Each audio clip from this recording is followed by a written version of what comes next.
Princess Mononoke was directed by Hayao Miyazaki and was released in 1997. The story follows a boy, Ashtika. While he was defending his village, he was attacked by a demon boar, and in the process of that, he himself gets infected by this demonic thing in his arm. He is then thrust out of his village to find a cure, because he will shortly die if he doesn't find one. He travels far through ancient Japan and hears of a deer god who might be able to fix him up. However, in the process, he gets mixed up in a war between humans, wolves, and boar. That's the basic storyline. It's actually a lot more deeper than that, but I just don't want to get into spoiler territory. I will get into that in a little bit, but I'll warn you ahead of time. But as with all of Miyazaki's films, everything is symbolic. But before I get into all of that, I want to say that this is one of the most beautiful anime movies I have ever seen in my life. It's hand-drawn, and you can clearly tell how much work went into just the animation itself. The music is on point as well. Absolutely beautiful score. I also think I should mention that the opening scene is so captivating. We are introduced to Ashtika and his mystical pet Yakul in a great opening action sequence that thrusts you right into this world of man versus nature for survival. This movie is brutal, especially Princess Mononoke herself. She is a savage. Kudos to Miyazaki. You can tell he didn't hold anything back just because this was an animated movie and because Studio Ghibli makes movies for kids. He had a vision and he stuck to it. There are so many different ways to interpret what all happens in this movie, but all I can do is give you my own interpretation. One thing I really like about this movie is that the main villain, Lady Eboshi, she has legitimate reasons for wanting to kill the deer god. She is doing it to save those with leprosy in her village, so you can totally see where she's coming from. The lines of good and evil between the environment and humans in this movie are not so clear, just as they are in our world today. This is a broad example, but can we really blame those in third world countries who destroy the environment just so they can provide for their families? Yes, from our perspective here, we can clearly see what they're doing is wrong, but what would we do in their situation?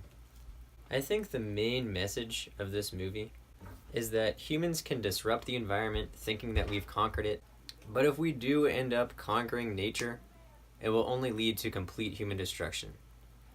However, there is still time to reverse what we've done. This is the only part of the review that I'm going to get into spoilers, so if you haven't seen the movie and you don't want to hear the spoilers, go ahead and just mute your video or skip ahead to where you see a visual cue saying that you can unmute. As I was saying, Miyazaki's message can be demonstrated when we see Lady Eboshi killing the deer god in the end of the movie.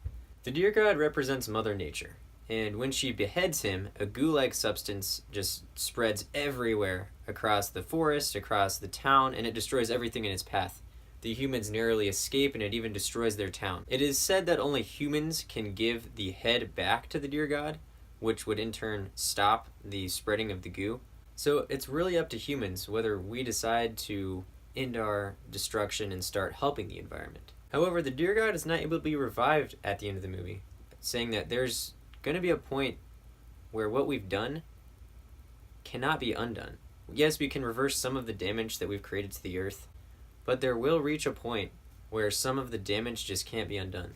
Another message from the film is that we always have a choice on whether we act upon our hate. Usually the hate we live with is due to an outwardly cause. For instance, in the beginning of the movie, the boar was attacking the village and left Ashtika with the evil spirit. Unlike the boar, Ashtika took control of it. When he started feeling his arm take control over him, he wouldn't let it. The hate was literally transferred from the boar to Ashtika, and Ashtika knows that if he uses it against others, the hate will just continue to spread, so he wants to just destroy it where it is. His entire goal in the third act of the movie is to stop others from using violence and spreading hate.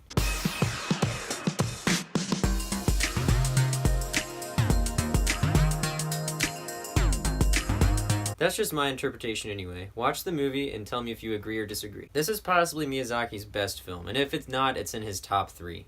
So I'm going to give it a 9.5 out of 10. Guys, this movie is beautiful to watch. It has an engaging story and leaves you with a lot to think about. I highly recommend seeing this movie.